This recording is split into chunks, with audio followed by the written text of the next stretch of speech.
So yun guys, pagsasabayin ko na to sa video, dalawang to para isahan na lang. Nakakapagod din kasi talaga maghapon guys, yung kamay ko.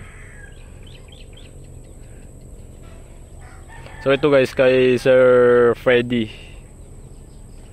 yan, 7 inches na gatab, nakawilis yung blade, Willis lip spring,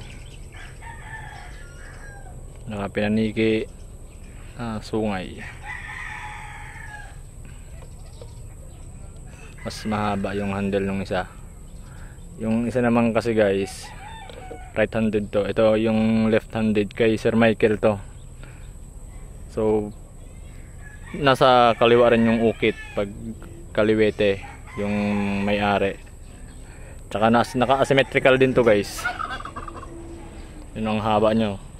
Naka-asymmetrical edge yan, pabor sa kaliwa. Kasi kaliwa din eh. Ano, may pangalan niya pa oh.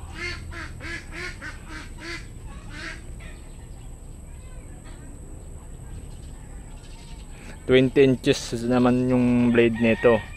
Tsaka yung puno niya guys, ang kapal oh. Mga dumi-dumi pa. Ang kapal ng puno niya oh. Yan, left-handed naman yun, pero para silang marabikal. Yan oh. Ganda ng pattern no. Ay! So, yun nga pala yung guys, yung kaya ako nag-video ngayon, para sabihin na yung mga marabikal ko wala na, ubos na guys, kaya hindi na ako tumatanggap ng order. Yung mga maliliit na mga ganito yung wood, yung barayong, pwede pa, matigas din to eh.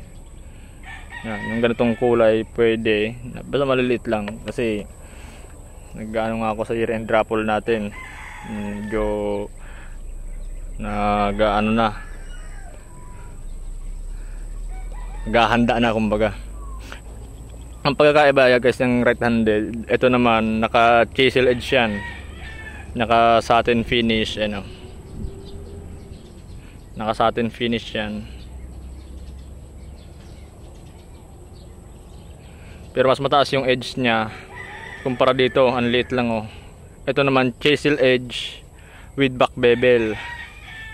Yun naman yung tawag dito guys.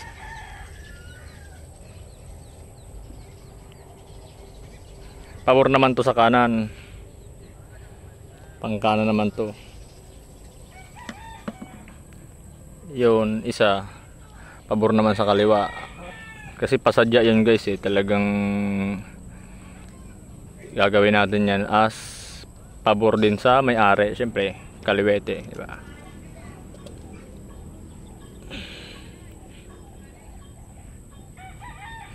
Ito na yung maliit, yung mahaba. Yan,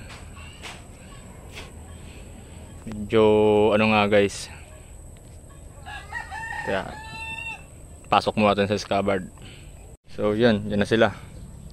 Ito kay Sir Freddy, ito kay Sir Michael. Ito walang may-ari niyan.